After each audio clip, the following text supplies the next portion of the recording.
Frankly, I don't know what Hina Rabbani Khar is complaining about. The only thing we are complaining about on the Indian side is our absence of facts on the news hour tonight, debate number one. And on debate number one this evening, we have Arif Chaudhry. He's the legal advisor of the Ministry of the Interior. That's Pakistan's powerful interior ministry of the government of Pakistan. Thank you, Mr. Arif Chaudhry. General B.S. Jaswal, former Army Commander, Northern Command, GOC-in-C, Northern Command, is joining us from Chandigarh. General G.D. Bakshi, Editor-in-Chief of Defence and Security. And my first question is to Brigadier Javed Hussain. Now, Brigadier Javed Hussain, you are a man of great experience. I want to know from you, Brigadier Hussain, when you make mines at the Pakistan ordnance factories, do you also attach legs to them, which allow them to walk across the LOC? And then do you also give them the habit of rabbits that they burrow themselves into Indian soil to be produced as evidence such as this?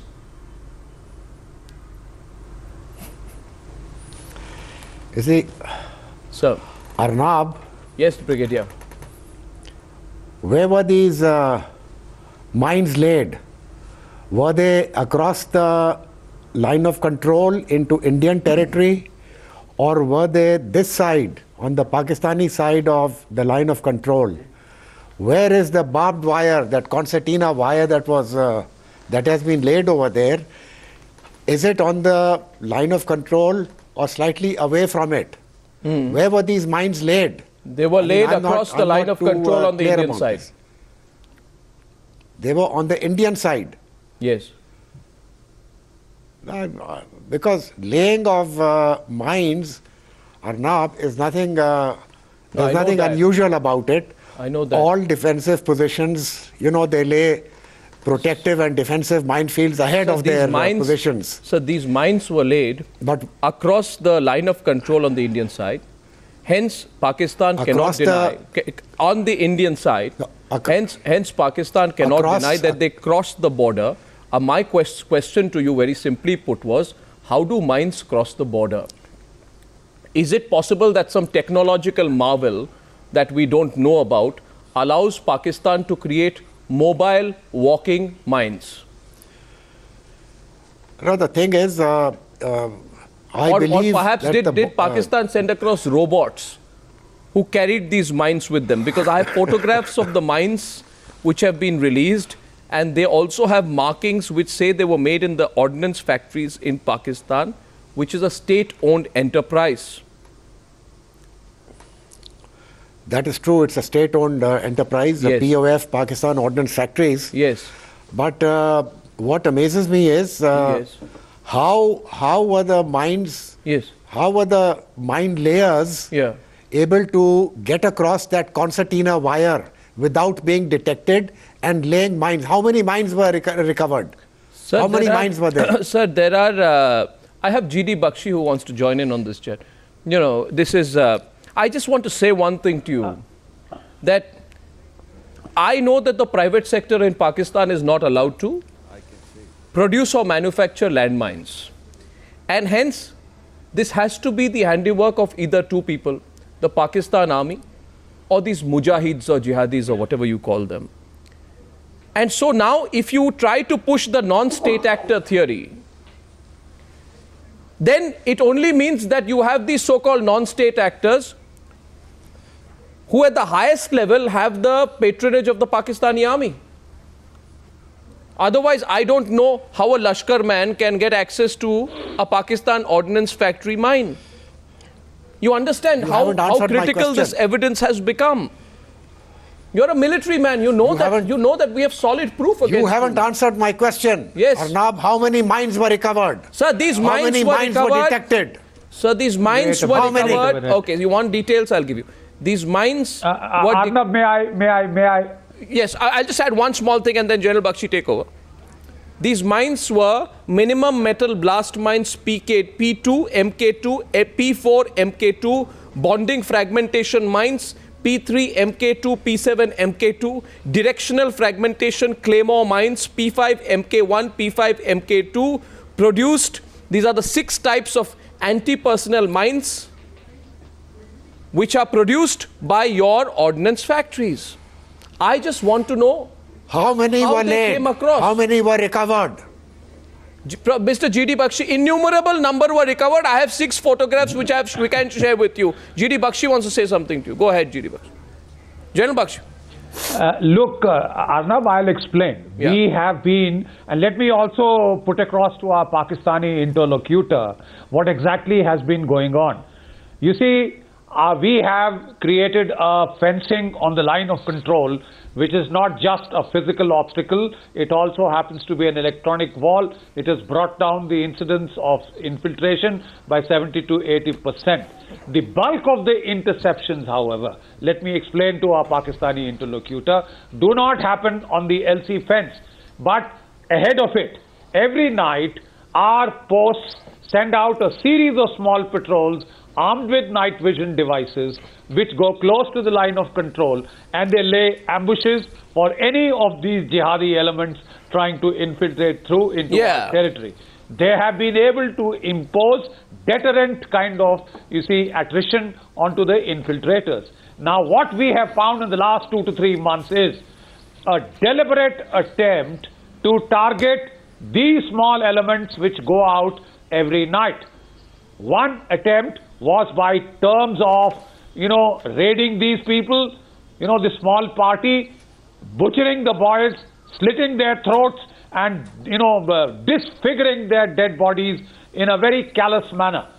Number 2 is the latest one which has now come out. Which is this evidence, They have been observing the routes in and route out, the routes in and routes out of these small parties as they go out each night and return in the mornings. And on these pathways, these elements have been coming across the line of control, which is a clear physical intrusion, and planting these mines to cause casualties to these anti-infiltration parties. And it's been going on. It's a concerted attempt. And it is a concerted attempt to try and strike at the efficacy of our counter-infiltration effort. Yeah. And I'm very sure this professional preamble will put things in perspective for our Pakistani interlocutor. Sir, I want to get in the representative of the Ministry of Interior, the government of Pakistan, Now, Mr. Arif Chaudhry. before you do that, let me answer General Bakshi. Sir, I have more evidence. Can I Before you present bring some somebody else evidence? in. Yeah. Now, you say that these mines were laid across the line of control in Indian territory. That's right. Yeah. You say that there were innumerable mines. Yeah. You have not been able to tell me how many mines. Were they these harassing mines, or was it a defensive minefield or protective minefield, or what? Number one. Number two, your counter. Hold on. Let me. You take one You point did and not let's in- get one reply. One point, one reply. you If did that's- not- No, I make a you limited did- intervention you did to you, not- Brigadier Javed Hussain, that Pakistan... You did not interrupt General Bakshi when he was speaking. Just give me 1 minute. So I wanted And one then I'll point, keep one quiet rebut. after that. Okay, go ahead. Go ahead. I allow you. Go ahead. Yeah. Time starts now. 1 minute. I'm watching. I'm Your counting. counter-infiltration people, have they detected any movement across in the area where the mines were found? Any Pak army people or so-called jihadis? Yes. Why have you ruled out the insurgents who are operating from inside Kashmir? They are the ones who have been laying mines, not only that is but the most, with great respect, as far deep as Srinagar. Sir, with great respect, sir, you're going to tie yourself My up in minute knots is over, with it. Arnab. No, yes, I understand, Brigadier. I took it with a little bit of humor as well. My question to our representative from the Pakistani Ministry of Interior, Arif Chaudhry Saab, can you hear me? This is Arnab Goswami here. Yeah, I can hear you. Arif Saab, I am asking you, you had to do a U-turn on Kasav. It was embarrassing for the people of Pakistan and the government of Pakistan. Then you had to do a U-turn on the 2611 plot being hatched in Pakistan. Your Minister of State for the Interior said something one day, then his boss Rehman Malik said something another day. It was embarrassing for your country, your people, your ministry, your government. Then you did a U-turn on the attackers coming by the sea. Your Navy chief said one thing, then again Rahman Malik said one thing. I'm requesting you tonight.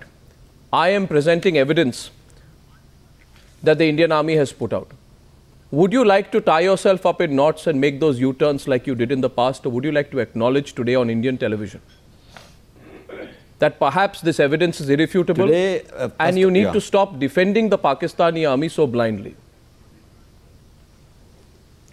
First of all, I would like to thank you for inviting me to this media. You know, it is the third time or fourth time. It is my pleasure. Prior to this, you know, when I was entering the studio, I was having in my mind that, you know, your style must have been changed this time because, you know, every time things went on blame games, you know, blaming and then not allowing us to explain our position. But today, again, same thing is happening. But anyhow, I expect that you will listen to me and let me clarify my position, whatever. I actually represent the lawyers community, who is true believer in peace. And so far today, when I was seeing only one flag, I was really amazed because we have always been arranging meeting in Pakistani side and Indian side. Very recently, when, you know, our minister went to India, you know, Supreme Court Bar Association, they were hosting two flags, you know, and here also, you know, two flags, and always we welcome our Indian friends, you know, who come from that part of, you know, subcontinent. We truly believe, I am going to explain what you are asking, you know. First of all, we have never camouflaged. Our position has always been very firm. Our ministry has never lied on anything, you know. So I didn't say you've lied. You know, all those events. No, I didn't say you've lied. I only said, please cover allow up, me. even Please cover allow up. me. I didn't say you've lied. I only said you have done U-turns. You know what happened? When Shah Mahmood Qureshi says no proof that Kasab is a Pakistani, and then your national security advisor admits that Kasab is a Pakistani citizen while speaking to a news channel, that's a U-turn. That may not be a lie. That may be one part of Pakistan not knowing what the other part of Pakistan is. Okay, thank you. Yes. Thank you very much. I hope I've made my point clear. 1 second only for... Okay, you are. One point which I want to clarify. As far as taking these positions is concerned, if I just want you to straighten the record, if you recall that, you know, on Sarbjeet Singh's issue, you will definitely understand what I want to say. Your positions were also, you know, you had to change your positions. And you have, the evidence was there, hard evidence was there, the infiltration was admitted from your own person who said that, you know, I was planted by Indian army to go there. No Indian official said that. No Indian official said that. No, okay. No Indian official said that. I am telling you, I am just, okay, let me remind you. The guy who was here, Surjit Singh, when he crossed the border, he was being interviewed by the press. And it was, you know, our entire media of the world was showing his interview, and he admitted this in front of everybody. And you were blaming. No, he did not. May I request you to tell me which Indian official said Sarbjeet was again, if you then okay, I would say that, you know, all what you said was, you know, we should get out of the, you know, record, and we should expand this from record, and let's go move forward for the discussion. Today, you know, as far as this issue is concerned, okay, let me explain my position. As far as this mines issue is concerned, there are two aspects of this case, you know. First is the technical issue, which Brigadier Javed was talking about, and which has been unexplained. Yes, which has been unexplained. You know, from your side.